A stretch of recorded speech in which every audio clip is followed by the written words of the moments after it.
मंडळाने काही महत्त्वाचे निर्णय घेतले आहेत।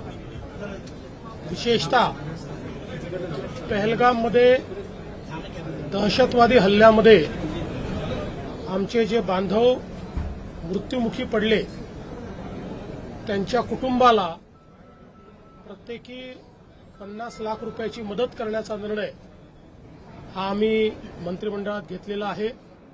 याच सोबत ज्यांच्या घरी शिक्षणाचा प्रश्न आहे तो शिक्षणाचा प्रश्न सोडवणे, ज्यांच्याकडे रोजगाराचा प्रश्न असेल तर त्यांच्या पाल्यांना शासकीय नोकरीमध्ये त्या ठिकाणी नोकरी देणे, अशा प्रकारचा निर्णय देखील राज्याच्या मंत्रिमंडळाने आज घेतलेला आहे। सर्व प्रकारे दहशतवादाचा विरोध आणि दहशतवादामुळे ज्यांचा मृत्यू गेलाय त्यांच्या परिवाराच्या पाठीशी राज्य सरकार ठामपणे उभं आहे, असा संदेश देण्याचा प्रयत्न या माध्यमातून राज्य सरकारच्या मंत्रिमंडळाने घेतलेला आहे। यासोबत आज राज्य सरकारने एक नवीन ईव्ही पॉलिसी म्हणजे इलेक्ट्रिक व्हेकल पॉलिसी केलेली आहे। याच्यामध्ये पॅसेंजर ईव्ही ज्या आहेत त्याच्याकरता मोठ्या प्रमाणात सबसिडी देण्याचा निर्णय देखील केलेला आहे। काही प्रकारच्या ईव्हींना काही विशिष्ट रोडवर टोल मुक्ती देखील देण्याचा निर्णय केलेला आहे।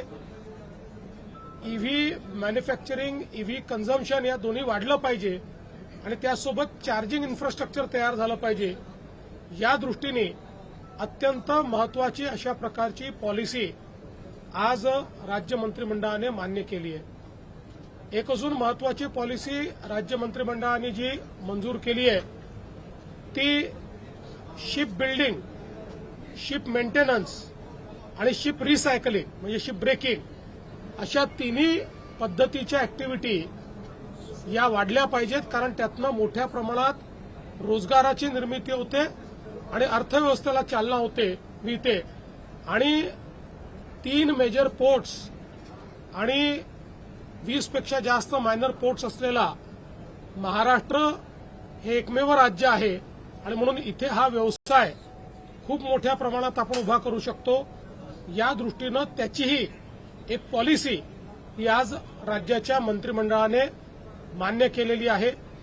यासोबत आपल्याला कल्पना आहे की मागच्या काळामध्ये जी आपण विमा योजना, पीक विमा योजना चालवत होतो त्याच्यामध्ये अनेक घोटाळे हे आपल्याला पाहायला मिळाले आणि विशेषतः आपण मागच्या वेळेस 1 रुपयात पीक विमा योजना ही सुरू केल्यानंतर लाखो बोगस ऍप्लिकेशन या देखील आपल्याला त्या ठिकाणी पाहायला मिळाल्या। हजारो कोटी रुपयाचा अपव्यय होतो आहे, अशा प्रकारे षडयंत्र देखील लोकांनी केले। त्याच्यामुळे गरजू जे शेतकरी आहेत ते वंचित राहतील अशा प्रकारची अवस्था येऊ नये हा विचार करून सुधारित पद्धतीनं आता ही योजना लागू करण्याचा आम्ही निर्णय घेतलेला आहे, जेणेकरून विमा कंपन्याचा लाभ होऊ नये तर शेतकऱ्याचा लाभ झाला पाहिजे। अशा प्रकारे आता ही विमा योजना नव्याने तयार करण्यात आली आहे आणि त्यासोबत मोठ्या प्रमाणात शेतीच्या क्षेत्रात गुंतवणूक करणं, शेतकऱ्यांना त्या ठिकाणी वेगवेगळ्या प्रकारे म्हणजे ज्याला आपण ड्रिप म्हणू शकतो, मल्चिंग पेपर म्हणू शकतो, ज्याला आपण बीबीएफ म्हणू शकतो, ट्रॅक्टर म्हणू शकतो, अशा वेगवेगळ्या गोष्टी ज्या आवश्यक आहेत त्याच्यात गुंतवणूक वाढवायची, याकरता देखील एक स्वतंत्र योजना आज मंत्रिमंडळाने या ठिकाणी पारित केलेली आहे। जलसंपदा विभागाचे काही 9 प्रमुख करार केलेले आहेत 3 कंपन्यांसोबत 8,900 मेगावॅटची वीज निर्मिती होते। आज 9 साइट्सवर पंप स्टोरेजचे करार आपण केलेले आहेत, ज्यातनं जवळपास 8-8.5 हजार मेगावॅट वीज निर्मिती आपण करू शकणार आहोत। 9 वेगवेगळ्या साइट्सवर हे पंप स्टोरेजेस तयार होणार आहेत। याच्यामुळे आता पंप स्टोरेजेसच्या क्षेत्रामध्ये सर्वाधिक जनरेशन करणारं राज्य हे आपलं महाराष्ट्र होणार आहे आणि आपल्याला कल्पना आहे की ही क्लीन एनर्जी आहे, ही ग्रीन एनर्जी आहे, त्यामुळे एक मोठा फायदा याचा महाराष्ट्राला होणार आहे। महाराष्ट्र में किस तरीके से आज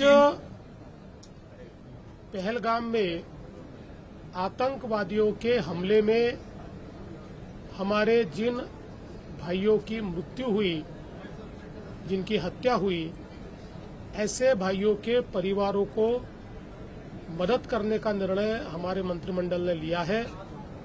उनके परिवार को 50 लाख रुपया कंपेंसेशन या मदद हमारी सरकार की ओर से दी जाएगी। उनके बच्चों के पढ़ाई की दृष्टि से मदद की जाएगी और साथ में जिनके यहाँ पर कोई कमाने वाला नहीं है, उनके यहाँ पर एक व्यक्ति को उनके जो सीधे रिश्तेदार है, बेटा है, बेटी है, ऐसे किसी को सरकारी नौकरी में भी हम नौकरी देंगे।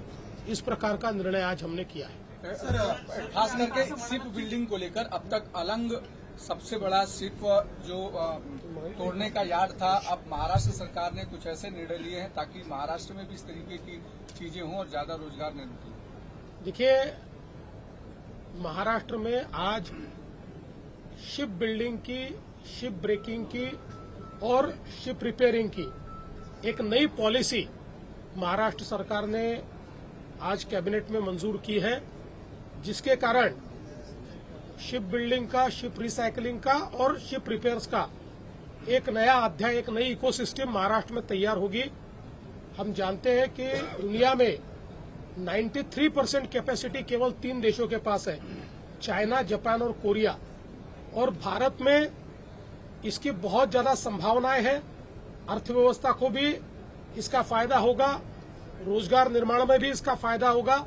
इसी के मद्देनजर आज हमारे पोर्ट्स विभाग ने इस पॉलिसी को तैयार करके कैबिनेट के सामने रखा और कैबिनेट ने इसको मान्यता दी है। किसानों को लेकर के ₹1 का जो करप्शन हो रहा था, कोटींचा घोटाळा देखील झाल्याची संभावना पीक विम्याच्या संदर्भात होती। त्यात नवीन सुधारित तुम्ही हे करताय।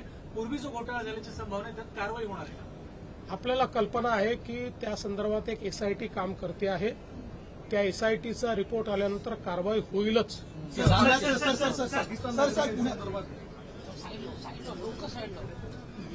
दरम्यान मुख्यमंत्री देवेंद्र फडणवीस यांची पत्रकार परिषद सुरू होती आणि पत्रकारांशी बोलताना त्यांनी वेगवेगळ्या विषयांवर भाष्य केलं। दहशतवादाविरोधात सरकार ठामपणे उभं आहे असंही मुख्यमंत्री देवेंद्र फडणवीस म्हणाले।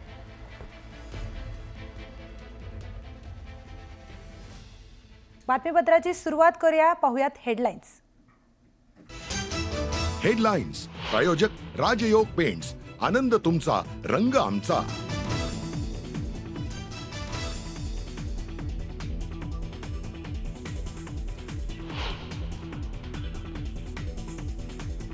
पहलगाम हल्ल्यातील मृतांच्या कुटुंबातील एकाला सरकारी नोकरी तर कुटुंबियांना 50 लाखांची मदत।